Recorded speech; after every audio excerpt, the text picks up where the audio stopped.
नमस्कार दोस्तों, आपका स्वागत है आपके अपने YouTube चैनल पर। दोस्तों फिर हाजिर हैं आपके सामने अंतःस्रावी तंत्र को लेकर। उसके अंदर अपने कुछ ग्रंथियों का अध्ययन कर लिया था। हाइपोथैलेमस पीनियल ग्रंथि, प्यूज ग्रंथि और थायराइड ग्रंथि के बारे में अपने अध्ययन कर लिया था। आज अपने हैं पैराथायराइड ग्रंथि, जो कहाँ पाई जाती है? थायराइड ग्रंथि के पास यानी अंदर उपस्थित होती है।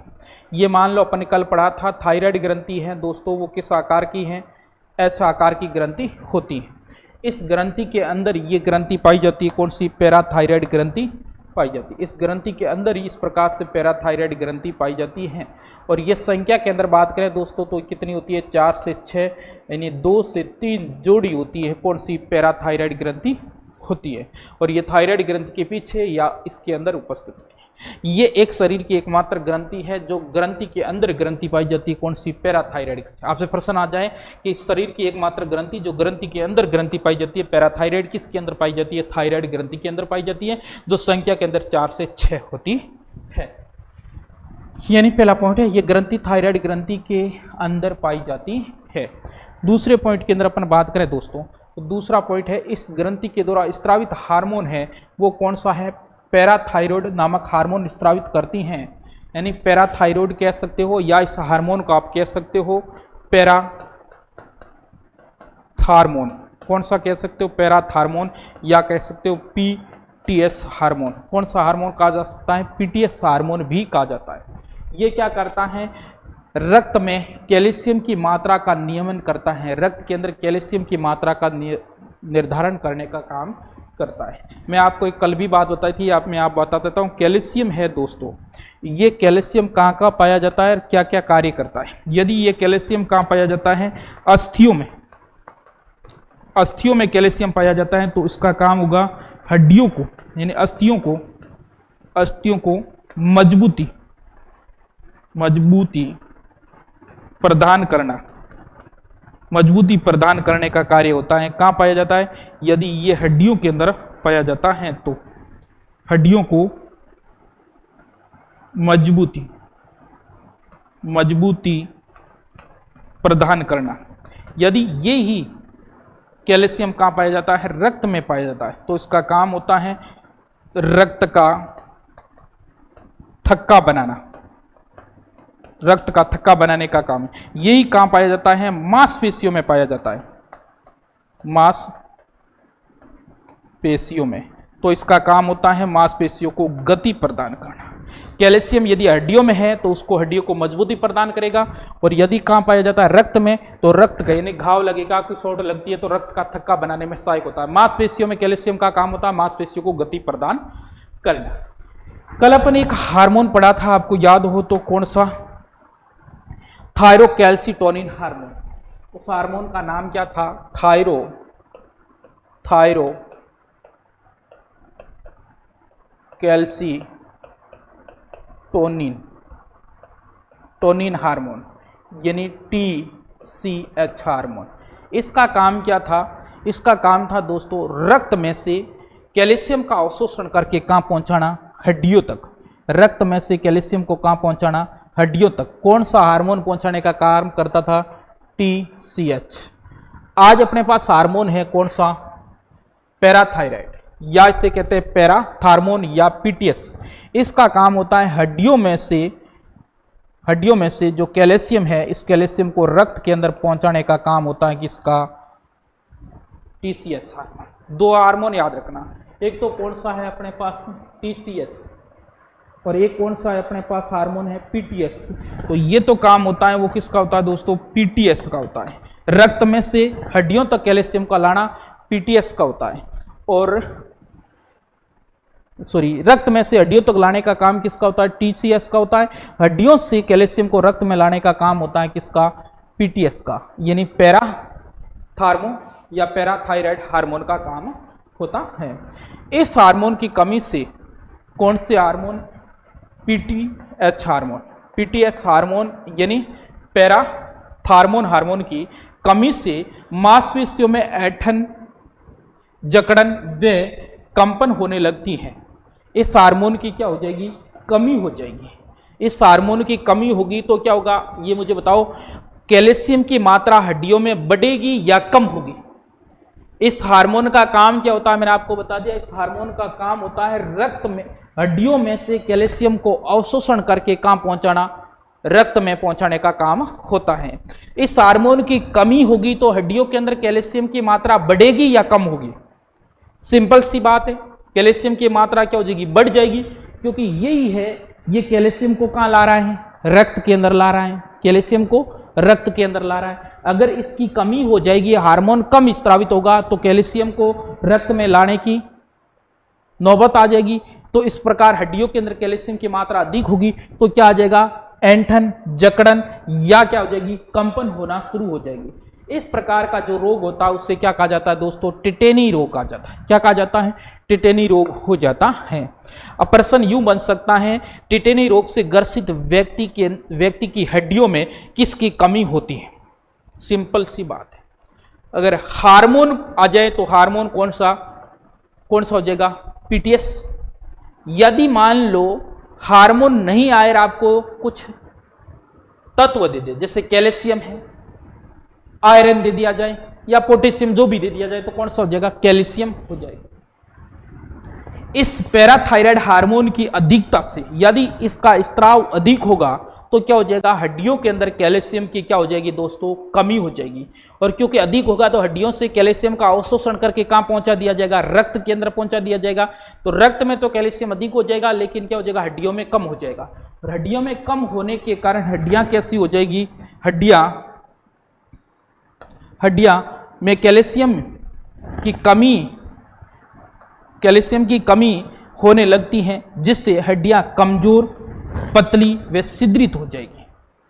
यदि मान लो इस हार्मोन की अधिकता होगी तो यहां से मैंने कहा ये क्या करता है, जो अस्थियां हैं, सिंपल सी मैं कहूं, अस्थियों, हड्डियों में से कैल्शियम को क्या करता है, अवशोषण करता है। कैल्शियम का क्या करता है दोस्तों, अवशोषण। अब मान लो यह हार्मोन अधिक है तो हड्डियों से कैल्शियम का अवशोषण करके अधिक कैल्शियम कहां पहुंचा देगा, रक्त में। तो हड्डियों के अंदर कैल्शियम की मात्रा कम रहेगी तो हड्डियां क्या हो जाएगी, पतली, कमजोर, छिद्रित हो जाएगी।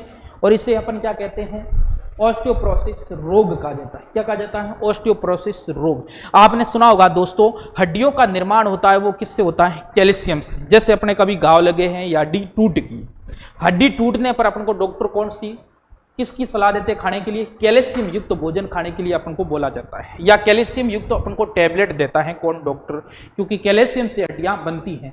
यदि मान लो यह हार्मोन अधिक होगा, पैराथायराइड हार्मोन होगा, पैराथार्मोन हार्मोन होगा, यह अधिक होगा तो क्या होगा, कैल्शियम को हड्डियों से अवशोषण करना शुरू कर देगा तो हड्डियां कमजोर हो जाएगी, जिसे ऑस्टियोपोरोसिस रोग भी कहा जाता है। और ये हार्मोन है, ये विटामिन डी की भांति कार्य करता है। जिस प्रकार विटामिन डी अपने शरीर के अंदर कार्य करता है उसी के समान ये हार्मोन कार्य करता है। तो सिंपल सी बात, ये संख्या में कितनी होती हैं, ये ग्रंथि के अंदर ग्रंथि पाई जाती है। इस हार्मोन कौन सा है, हार्मोन यानी पीटीएस हार्मोन होता है। इसकी कमी से क्या हो जाता है, टिटेनी रोग, इसकी अधिकता से ऑस्टियोपोरोसिस रोग हो जाता है। ये थी अपने पैराथायराइड ग्रंथि।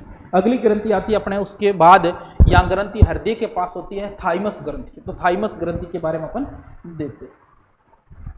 थाइमस ग्रंथि, ये थाइमस ग्रंथि कहाँ पाई जाती है, ये पाई जाती है हृदय के समीप स्थित होती है। कहाँ होती है दोस्तों, हृदय के समीप स्थित होती है, समीप स्थित होती है, हृदय के पास स्थित होती है। कौन सी, थाइमस ग्रंथि।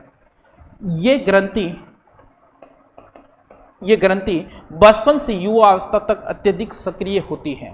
यानी ये ग्रंथि बचपन से युवा अवस्था तक तो दोस्तों क्या होती है, अत्यधिक सक्रिय होती है। फिर धीरे धीरे ये क्या होती है, नष्ट होना शुरू हो जाती है और वृद्धा अवस्था के अंदर ये एक धागे के रूप में रह जाती है। इसलिए इस ग्रंथि को क्या कहा जाता है, धागे रूपी ग्रंथि भी कहा जाता है। अगला पॉइंट, ये तथा इसके बाद धीरे धीरे नष्ट होती हैं तथा ये वृद्धा अवस्था के अंदर एक केवल धागे के रूप में रह जाती हैं। इसलिए इसे क्या कहा जाता है, धागे रूपी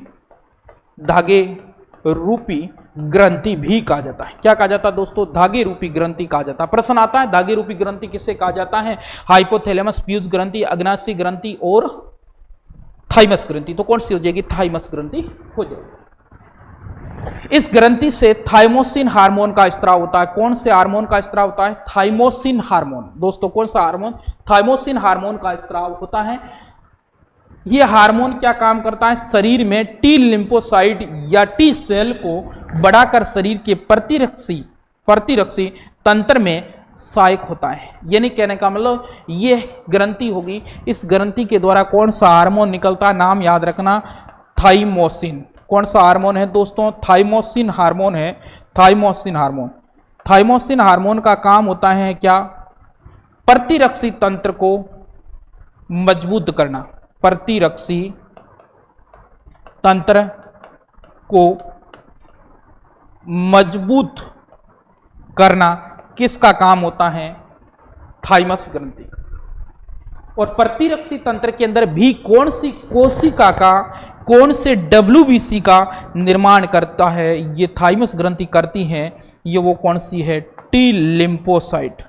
टी लिम्फोसाइट कोशिका है। इस कोशिका का निर्माण करने में कौन सी है? थाइमस ग्रंथि का योगदान होता है। यानी इस कारण इस ग्रंथि को क्या कहा जाता है? प्रतिरक्षी तंत्र का क्या कहा जाता है? विद्यालय या प्रतिरक्षी तंत्र का प्रशिक्षण सेंटर भी कहा जाता है, प्रशिक्षण विद्यालय भी कहा जाता है, क्योंकि ये ग्रंथि एकमात्र शरीर की ग्रंथि है जो हमारे शरीर के अंदर प्रतिरक्षी तंत्र को मजबूत करने का काम प्रदान करती है। इसलिए तो ये मुख्यतः मैं बात करूं दोस्तों, ये सक्रिय रहती है लगभग कितने? 14 वर्ष की आयु तक ये सक्रिय रहती है। उसके बाद ये नष्ट होना शुरू हो जाती है। इसलिए तो क्या होता है, जो अपने जितने भी वैक्सीन वगैरह लगते हैं वो सारे के सारे 14 वर्ष से पहले ही लग जाते हैं। और 14 वर्ष से पहले क्यों होती है? थाइमस ग्रंथि सक्रिय होती है और अपने जो इंजेक्शन लगाए जाते हैं उसके उस इंजेक्शन वैक्सीन से क्या करती है? एंटीबॉडी का निर्माण यानी प्रतिरक्षी तंत्र बनाने का काम करती है। उसके बाद धीरे धीरे नष्ट होना शुरू हो जाती है। जैसे वर्तमान के अंदर जो कोरोना की रोकथाम के लिए क्या है? टीका लगाया जाता है, कोवैक्सीन वाला। तो ये तो बाद में इस प्रकार की महामारियां आती है तो बाद में भी लगाया जाता है, लेकिन सामान्य टीके होते हैं वो 14 वर्ष से पहले बच्चों के लग जाते हैं, क्योंकि उस समय थाइमस ग्रंथि सक्रिय होती है और ये क्या करती है? उसके विपरीत यानी उस रोगाणु के विपरीत कार्य करने के लिए ये प्रतिरक्षी बना देती है और ये सामान्यतः ग्रंथि होती है। तो इससे प्रश्न यूं बन सकता है, प्रतिरक्षी तंत्र के लिए सामान्यतः कौन सी ग्रंथि उत्तरदायी होती है? थाइमस ग्रंथि। थाइमस ग्रंथि कहाँ होती है? हृदय के पास स्थित होती है। थाइमस ग्रंथि होती है, उससे कौन सा हार्मोन निकलता है? थाइमोसिन हार्मोन निकलता है। ये युवा अवस्था तक सक्रिय रहती है, उसके बाद धीरे धीरे नष्ट होकर वृद्धावस्था तक एक धागे के रूप में रहती है, इसलिए इसे धागे रूपी ग्रंथि भी कहा जाता है। ये मुख्यतः पॉइंट इसके आते हैं। आज तक इस ग्रंथि से संबंधित प्रश्न आया था दोस्तों, वही आया है कि प्रतिरक्षी तंत्र को मजबूती या प्रतिरक्षी तंत्र के लिए कौन सी ग्रंथि उत्तरदायी होती है? तो थाइमस ग्रंथि उत्तरदायी होती है। इस ग्रंथि का एक सामान्य कार्य ये भी है, कभी कभी हार्ट अटैक आता है उस समय हृदय की पुनः धड़कन बढ़ाने के लिए या पुनः उसको पंप करने का काम इस थाइमस ग्रंथि के द्वारा भी होता है। ये इसके मुख्य पॉइंट थे। अगली ग्रंथि आपने 3 ग्रंथियां अंतःस्रावी तंत्र के बारे में बची हैं तो वो कल कर लेंगे। और दोस्तों थोड़ा इस चैनल को शेयर करें और सब्सक्राइब जरूर करें। थैंक यू, धन्यवाद।